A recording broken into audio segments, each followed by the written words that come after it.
Selamat malam, selamat datang di Mata Najwa. Saya Najwa Shihab, tuan rumah Mata Najwa. Kepemimpinan Indonesia sudah berganti, kini Jokowi resmi memimpin negeri. Setumpuk pekerjaan langsung menanti, yang paling utama memilih jajaran menteri. Sebab Presiden tidak kerja sendirian, memilih pembantu yang tepat menjadi keharusan. Kini rakyat dan juga pasar menunggu. Seperti apa wajah kabinet yang baru? Seleksi menteri jadi ujian pertama kepemimpinan Jokowi. Apakah bisa mandiri atau berkompromi dengan tekanan dari kanan kiri? Inilah Mata Najwa. Jokowi pilih menteri. Kalau sudah final betul akan kita umumkan. Tapi sampai hari ini 33.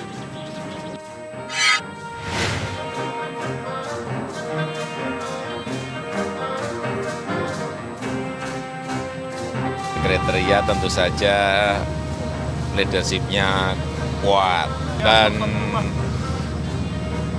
bersih.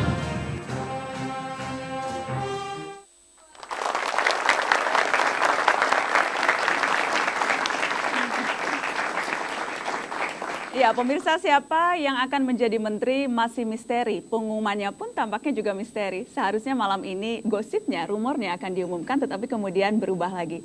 Kita akan bicara malam ini bagaimana proses dan siapa saja yang akan masuk dalam jajaran kabinet Jokowi JK. Sudah hadir di studio Mata Najwa, saya perkenalkan ada Ketua Umum P3 Romah Hurmuzi. Selamat malam, Mas Romi. Selamat malam. Kemudian ada juga Ketua DPP Partai Hanura Yudi Krisnandi. Selamat malam, Mas Yudi. Malam, Najwa. Yang mungkin sebentar lagi akan diperkenalkannya lain menjadi menteri. Nanti saya akan tanya apa sebetulnya yang dibicarakan kemarin ketika dipanggil Pak Jokowi. Kemudian ada di samping saya politikus PDI Perjuangan Eva Kusuma Sundari. Selamat malam, Eva. Dan pengamat politik Direktur Eksekutif Carta Politika Yunarto Wijaya. Selamat malam, Toto. Malam, Dan yang spesial malam hari ini sudah bergabung langsung dari kantor Wakil Presiden Republik Indonesia. Assalamualaikum Bapak Muhammad Yusuf Kala. Waalaikumsalam, Najwa. Apa kabar Pak Yusuf Kala? Baik, Alhamdulillah. Alhamdulillah. Terima kasih banyak sudah bergabung di Mata Najwa Pak JK. Masih terus sibuk bekerja sampai detik-detik terakhir merumuskan siapa calon pembantu Pak Jokowi dan Pak JK? Ya tentu bekerja juga persiapan pemerintah ke depan. Tampaknya Ya biasalah, ini kan hari-hari pertama mesti. Nggak terlalu kedengaran nih. Kalau sekarang bagaimana Pak? Saya akan coba teman-teman di produser mungkin bisa dipastikan Pak JK mendengar. Kalau sekarang Pak? Sudah mendengar Pak JK? Tampaknya masih ada kesulitan. Belum. Oke, baik. Pak JK, kalau sekarang bagaimana Pak? Sedikit, tapi ya oke. Saya akan keraskan volume suara saya. Pak JK tampaknya alot sekali ya Pak. Memang seberapa alot sesungguhnya perumusan kabinet Pak? Ya bukan alot bicara, tapi memang menyusun kabinet itu kan mempertimbangkan banyak hal. Pertama profesionalisme, keahlian atau bagaimana menjalankan tugas masing-masing yang dicalonkan. Yang kedua tentu memeriksa kredibilitasnya, memeriksa juga integritasnya. Kemudian bagaimana menyeimbangkan antara profesional partai dan non partai. Jumlahnya kan sudah pernah dibicarakan 18 dengan 16. Semua diseimbangkan. Ketiga, berikutnya menyeimbangkan, ini kan Nusantara kita besar. Bagaimana daerah-daerah itu juga bukan hanya terbagi dengan daerah-daerah yang tentu yang ada tokoh-tokoh yang mempunyai kemampuan.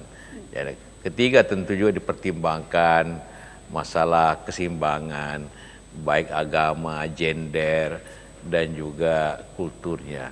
Karena ini kan kabinet Nusantara di samping kabinet kerja.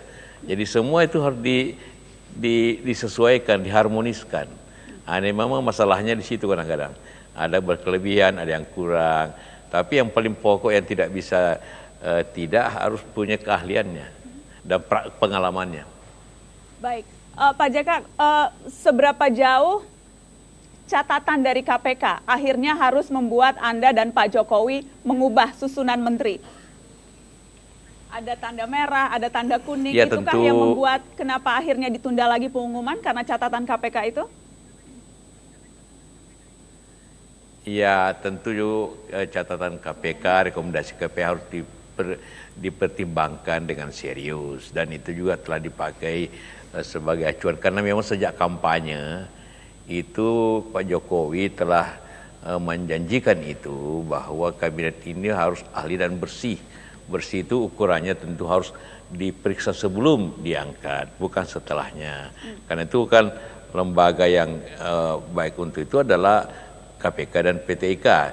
Nah, memang karena waktunya sangat mepet, tentu setelah ada laporan itu, maka tentu ada pergeseran-pergeseran lagi yang tentu makan tempo 1-2 hari untuk menyesuaikannya. Tadi Pak Jokowi bilang ada 8 yang merah. Kalau yang kuning mungkin Pak JK bisa kasih nomor jumlahnya, Pak. Yang kuning berapa? Saya tidak tahu karena yang ketemu dengan pimpinan KPK Pak Jokowi, saya tidak ketemu hari ini. Tapi Juga di didiskusikan KPK. dengan Pak JK Saya tentunya, tidak tahu Pak. berapa merah, berapa kuning. Tapi itu didiskusikan dengan Pak JK pastinya, Pak. Ya, kita bicarakan secara bersama-sama. Pertimbangan dari ketua partai politik, saya spesifik misalnya pertimbangan dari Ketua Umum PDI Perjuangan Megawati Soekarno Putri, seberapa berpengaruh Pak Yusuf Kala? Oh iya, tentu karena kami didukung oleh partai politik, mewakili partai politik dalam pencalonan itu kan, maka tentu pertimbangan partai politik itu sangat penting, menjadi dasar daripada penyusunan itu sendiri. Jadi karena nanti kan di ujungnya nanti yang kalau ada apa-apa yang mendukung dan juga membela itu harus partai politik juga kalau terjadi di DPR kan. Karena itulah maka konsultasi dengan pimpinan partai politik itu harus dilakukan dan memang penting untuk itu. Karena apalagi partai politik juga mengusulkan calon-calon bagian daripada koalisi partai itu. Tapi apakah pertimbangan itu hanya untuk nama-nama yang memang diusulkan dari partai politik yang bersangkutan atau menyangkut keseluruhan kabinet, Pak JK? Ya, tentu paling khusus nama diajukan. Tapi kan harus ada harmonisasinya. Harmonisasinya tentu harus juga minta pertimbangan daripada pimpinan partai. Namanya musyawarah. Kita kan mementingkan musyawarah supaya harmonisasi itu atau kepentingan bersama itu dan keahlian itu harus juga diketahui. Karena mungkin ada yang kita tidak tahu, diketahui oleh pimpinan partai. Tapi semuanya kembali ke Joko Widodo dan Yusuf Kala. Ya, pada akhirnya kan ke situ. Namanya saja kepresidenan kan kesatuan, ya cuma satu membantu yang lain. Baik, Pak JK, kita akan break sebentar, Pak. Nanti setelah ini saya masih ada beberapa hal yang saya ingin konfirmasi langsung kepada Pak Yusuf Kala. Kita akan kembali, pemirsa tetaplah di Mata Najwa, kami akan kembali sesaat lagi.